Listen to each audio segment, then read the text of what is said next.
Oh, the AIDS one is really interesting. I saw some of it. I stopped watching it in the middle of the video because but like sometimes, okay, for instance, I'll see something like this in my feed. In the 19- It just says how the HIV miracle drug vanished. I'm like, wait, what do you mean the drug vanished? And like, I'll click on it and I'll be like, I should watch this on stream. So then I end up not watching it and like saving it. Like it's like I almost can't watch anything anymore. It's like every time I watch something, it's like I could be watching this on stream. You know? Anyway, you guys want to see this one? How the HIV miracle drug vanished? All right, here we go. 1990s, an HIV drug was part of a fascinating and baffling chemical mystery. Abbott Pharmaceuticals launched ritonavir in 1996. It was life-saving. 75,000 people were on it. Magic Johnson was on it. It was a miracle drug. Until June of 1998, when a batch of the drug failed its quality control tests. Wait, what happened? If you cut a capsule open, you were supposed to get a gel. But instead, they were getting a white paste. So the scientists at Abbott put this paste under the microscope and saw these. Sharp, needle-like crystals that they had never seen before. They did a bunch of chemistry and realized that these crystals were in fact the drug. This was ritonavir, but it was behaving completely differently than ever before. Wait, why? Now this is bad because solid crystals of ritonavir are completely useless. They cannot dissolve in water, so they don't get into your bloodstream. Wait, so the same substance can like be soluble can have different levels of solubility based on like the structure? That's crazy. So even though the crystals are chemically identical to the ritonavir of the past, they were basically not the drug anymore. So it's like chemically the same, but then it's not structurally the same. That's fucking weird. And then things got much, much worse. After the first batch failed, that production facility could no longer make the original drug anymore. Every other batch also failed. And then things got much, much worse. After analyzing the crystals in the lab, that lab couldn't produce the original drug anymore either. So the company sent some scientists over to Italy, where they had another production facility, to see what the US folks were doing wrong. And that's when things got much, much worse. A few weeks after that visit, the Italian facility couldn't make the original drug anymore either. It seemed almost as if there was some sort of failure virus attaching itself to company scientists and infecting whatever lab or facility. So wait, because the people went from one lab to the other, they could no longer... There has to be something on them then, right? Like some kind of, I don't know, like some kind of compound or something that fucks it up? Facility they Sabotage? had to visit. It turns out that what was happening was this. This is charcoal. It's mostly carbon and it burns really well. I'd imagine like back when this happened, there must have been conspiracy theories of like, oh, they're trying to kill all the people with AIDS. There must have been people like, that's sabotage. They want all the people with AIDS to die. Yeah. It burns really well. I'm not going to light this on fire in my basement just to prove it to you. And recently, Joe Hansen asked if I wanted to burn a different form of carbon, a diamond. Obviously, yes. If you want to burn a bunch of diamonds, you can't just heat them up with a Bunsen burner. You also need to run a stream of pure oxygen over them while you heat them up. So both of these are carbon, but they have extremely different properties because the carbon atoms in each of these substances are bonded to each other in completely different ways. Molecules of a drug can do the same kind of thing. The exact same molecule can form... Yeah, it's like you said, like diamonds and coal are kind of like the same thing, basically. Multiple different Just crystal the structure. structures, and that can give you different properties, solubilities, melting points, even different colors. Chemists call different crystal structures of the same molecule polymorphs. This is one polymorph of chocolate. This is another, or at least it was. That's a really OP spell in Warcraft. In World of Warcraft, polymorph. Until it melted all over my hand. This one is better because it's shiny, it doesn't melt in my hand, and it has a satisfying snap to it. Ooh. These crystals that the Abbott scientists saw under the microscope were a totally new, never-before-seen polymorph of ritonavir that the scientists called Form 2. Now, when you make a drug, you usually make it in solution, and when it is dissolved in a liquid, there's no Form 1, there's no Form 2, there's no polymorphs, none of that stuff. It is just the drug in solution. But to purify the drug, you need to get it out of solution while leaving all the stuff you don't want behind in solution, and the classic way to do that is called crystallization. This is a sodium acetate solution. It's actually a supersaturated sodium acetate solution, which means there is more... You know, I used to be like really into this stuff when I was a kid. Like my dad got me like a microscope and like a bunch of like science shit. Yeah, I was like really into like growing what do you call it? Like microorganisms and like petri dishes, and I'd like look at them and stuff. Yeah, it was really fun. I would do that, and I had like I had like an alcohol lamp, and I just yeah. Sodium acetate dissolved in this water, then this water can dissolve. That sounds impossible by definition, but actually it happens all the time.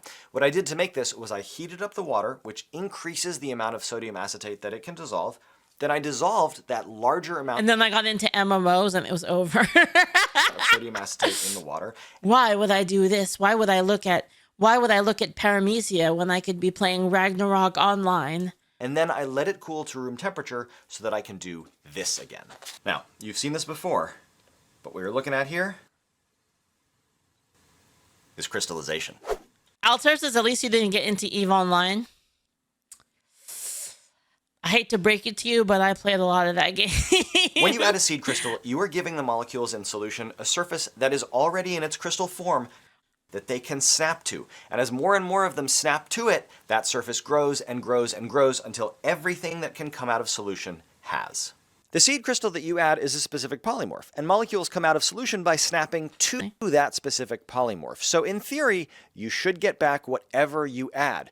Add a seed crystal of form 1, you should get back crystals of form 1. Add a seed crystal of form 2, you should get this tried crystallizing form 1. They always got at least some form 2. Make ritonavir in solution and evaporate off the solvent, they got form 2. Use a form 1 seed crystal to try and crystallize form 1, they still got form 2. Use your lucky Erlenmeyer flask while wearing victory red underwear, still form 2! Holy shit. But where did Form 2 come from in the first place? This is a reference to the television show The Office. Amazingly, it probably resulted from something called heterogeneous nucleation. This is a supersaturated sodium acetate solution, and you already know what happens if I add a seed crystal of sodium acetate. But what if I instead add a seed crystal of sodium chloride table salt? Let's find out. Whoa, that's kind of cool. God, I can't believe that. That was awesome. This is heterogeneous nucleation, when crystallization of chemical A is caused by a seed crystal of chemical B. Now let's try menthol. Oh, that time it really worked. That is incredible. The crystal sat on top and then it nucleated from there. Sucrose.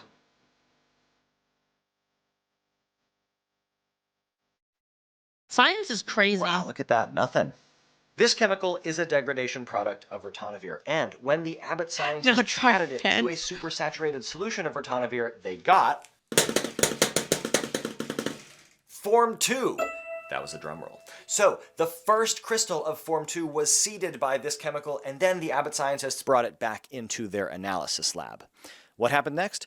We are not exactly sure. Maybe they ground it up in a mortar and pestle, maybe they filtered it through a Buchner funnel, maybe they did something else that would have aerosolized submicroscopic seed crystals, which might then have gotten sucked up by the HVAC system, spread throughout the entire building, and attached themselves to people's clothes, hair, and skin, and then... So wait, doesn't that mean then that if, like, you worked in this lab, like, you're fucking cooked, like, you can never work ever again in a lab that makes this drug? Like, you're fucking permanently infected? And people traveled to Italy.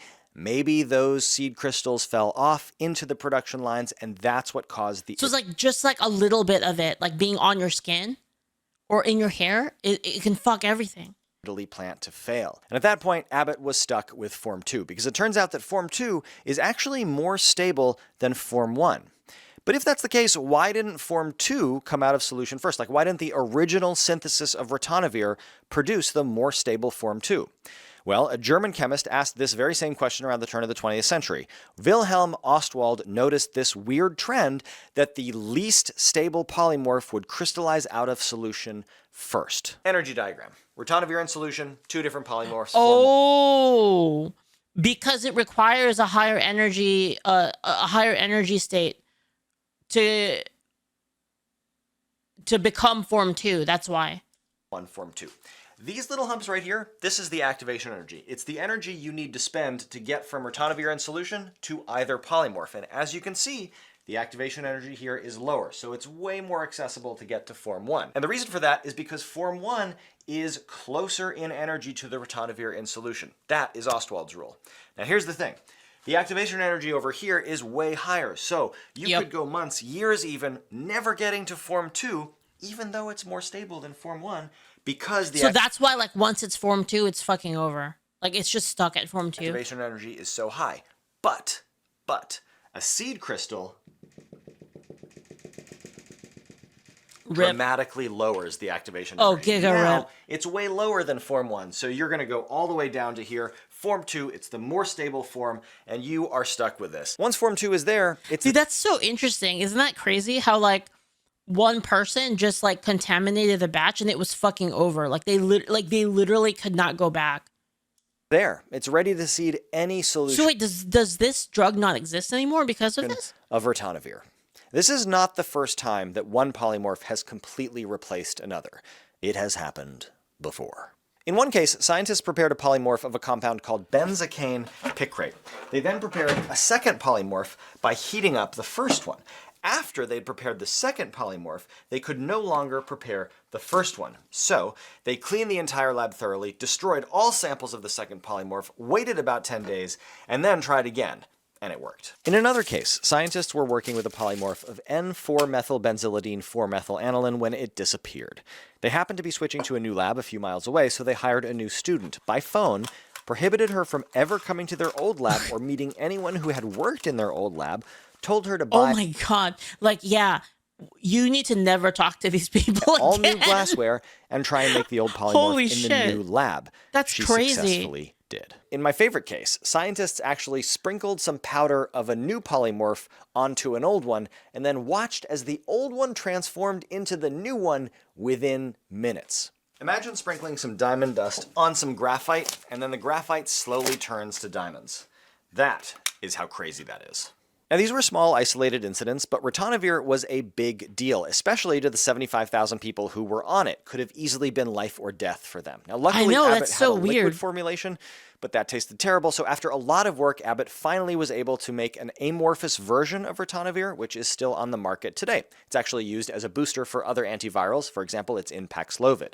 Now, drug companies try and avoid this whole situation by doing extensive polymorph screening. They try and find every possible polymorph of a compound before it goes to market. But then it's possible that another one could occur. But there's never any guarantee that you find basically. them all. So another ritonavir could happen at any time. Dude, that's crazy. That's actually super crazy. What the heck? All right. Anyway, I'll link you guys the video. Yeah, this was recommended to me on like YouTube. I was like kind of scrolling and I saw it and I was like, wait, what do you mean the miracle drug vanished? Yeah, it's so interesting, actually.